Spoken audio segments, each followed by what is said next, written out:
Eto na mga lods, Miel Fardo at Janriel Casimero laban sa Japan. Ito ngang bagong Oriental and Pacific Boxing Federation o OPBF champion na si Miel Silent Assassin Fardo mga lods at si Janriel Cuadrolas Casimero ang mainit na pinag-uusapan ngayon ng mga Pinoy boxing fans. Sila kasing dalawa mga lods ang pinaka-exciting ngayon na boksingero dito sa Pilipinas. Parehong knockout artist. Umingay ng gusto ang pangalan ni Miel Fardo mga lods. Nang brutal na ni-knockout niya ang sikat din na kababayan natin na si John Paul Angas ng Cebu Gabonilas. Maangas ang pinakita ni Miel Fardo mga lods sa laban nila. 3 beses niyang pinabagsak si Gabonilas sa round 1 lang. At sa round 1 lang din ay tini-KO niya itong si Gabonilas. At sa live nga mga lods ng panig ni Casimero na Kuyang Joseph Channel na isang YouTube channel ay guess itong si Miel Fardo at pinag-usapan nilang posibleng pagiging undercard nito sa laban ni Janriel Casimero sa Japan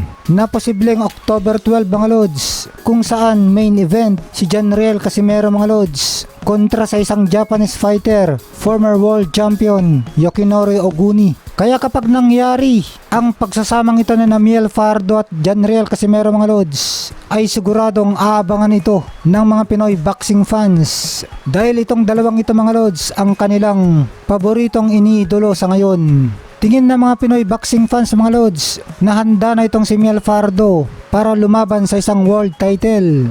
May nagsasabi pa nga mga lods na bukod kay Casimero ay itong si Miel Fardo ang pwedeng tatalo kay Naoya Inoue balang araw. Maganda raw na labanan ni Miel Fardo mga lods itong si current WBO World Minimum Champion Oscar Colasso. Itong sa Oscar Colasso mga lods ang umagaw sa corona ni Melvin Jerusalem via 7th round knockout. Magandang laban nga ito mga lods at tingin natin na kahit sino dito sa light flyweight division ay kayang patulugin ni Miel Fardo. Napakalakas nitong si Miel Fardo mga lods. 3 sa huling diretsyong laban niya ay ninockout niya lahat ng kalaban niya sa round 1 lang. At napakataas ang knockout percentage niya, 90.91%. Samantala mga lods, dumating na si Marlon Tapales sa Los Angeles, USA at magsisimula na daw siyang mag-training para sa potensyal na laban niya, undisputed fight kay The Monster Naoya Inoue. Napakalaking laban daw itong laban nila ni Inoue mga lods. Ayon kay Tapales, ang maging undisputed champion daw ay ang kanyang ultimate goal at nakaanda na daw si Tapales mga lods na ibigay ang lahat ng kanyang makakaya para makuha ang pagka-undisputed champion. Maski daw exceptional fighter itong si Naoya Inoue mga lods, ay sobrang kumpiyansa naman daw itong si Tapales sa kanyang abilidad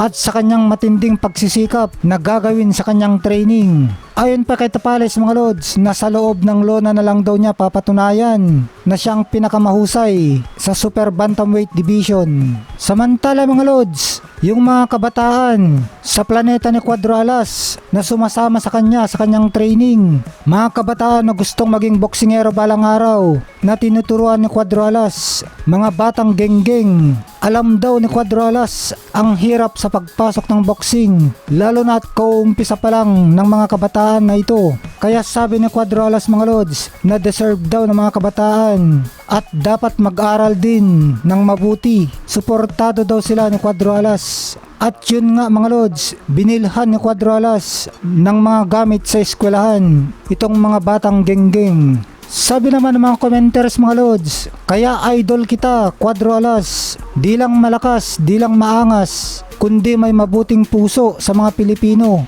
Good luck sa mga laban mo idol, God bless always. Ito pang isang commenter mga lods, sabi, more blessings sa'yo champ, napakabait mo at sana marami kang matulungan.